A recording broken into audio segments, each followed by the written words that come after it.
Well, good morning, guys. The rain kind of broke for a half a second here so I could take my head off, my hood down. Happy April 30th to you. It's kind of a rainy morning here. We're in a couple days of some thunderstorms and rains. A question I was asked was, what do I do about ruts in a no-till field?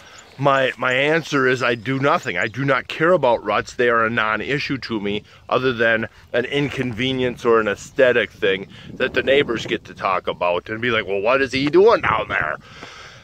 The biggest solution to ruts is where are ruts made? Most of the time they're made in that wet spot in the field. So I have a lot of fields, or I have a lot of little spots that I simply just don't drive in anymore. Instead of trying to farm through every little wet spot to have the longest, straightest rows possible, I just ignore them. I just drive around that little spot. Yeah, in a wet year, you drive around that little spot. Oh, you know, granted, now I have to turn around a couple extra times. Oh, geez, I gave up a half an acre. Oh, the inconvenience and blah, blah, blah. What's the alternative? Let's just keep farming through that wet spot, and then in the fall we're going to disc rip that spot, and in the spring we're going to till that spot 3 or 4 times, and then we have to get tile out there because that spot, I have to be able to farm through that spot.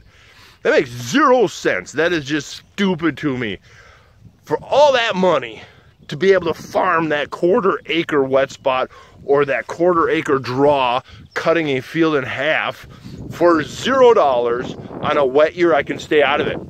On a dry spring, I plant through it. And if it's wet that fall, I stay out of it again. I headland it off. It's a non-issue. Why fight it? It makes no sense. Let me spin the camera around here and we'll look at some ruts. So here's the ruts. This field is kind of an interesting beast on its own. This is the field where the spring, there's some springs up at the headland where I almost got the combine stuck getting in the field. And down this left side, from that big tall tree, you could run a line across the field and kind of shoot straight out across my hand. Right down there's the corner of the field by the cattle gate. And this bottom 1/4 of the field is all spring fed. Water percolates up through the ground, so it's kind of hard to do. It's going to be a great learning experience, because how do you do soil health practices that are designed to get water to percolate back down in the ground? So we need to just figure out how to wick up that excess moisture, help get a bunch more living roots out here to add more stability, maybe change our practices a little bit.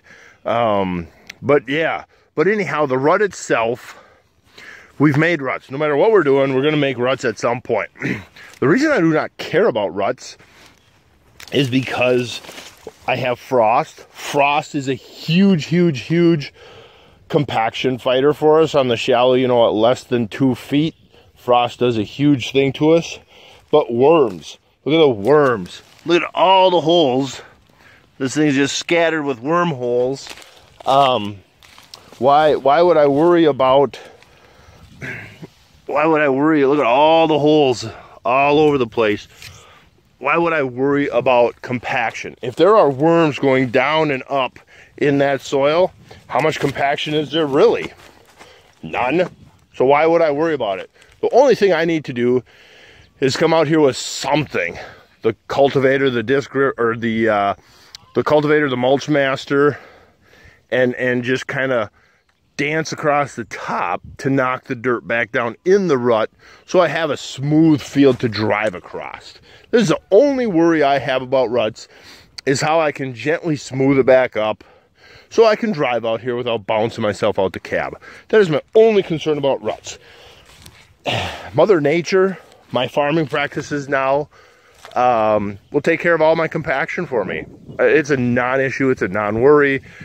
I just relax. I have more things to worry about, like how am I going to get seed in the ground? Am I going to get rain delayed today? What do I want to have for lunch this afternoon? What's on TV this evening? Them are all things that are more important to me than worrying about compaction anymore.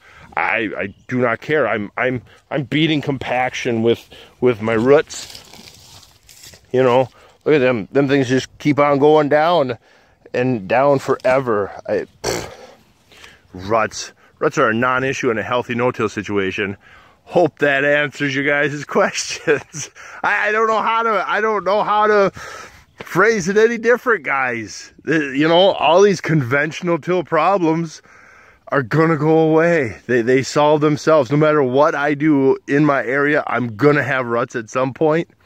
But I know that the farm itself is gonna, the field itself is gonna fix them for me. So I just have to dress them up. It's done. It's over with. That's all I can say about that. Thank you for watching.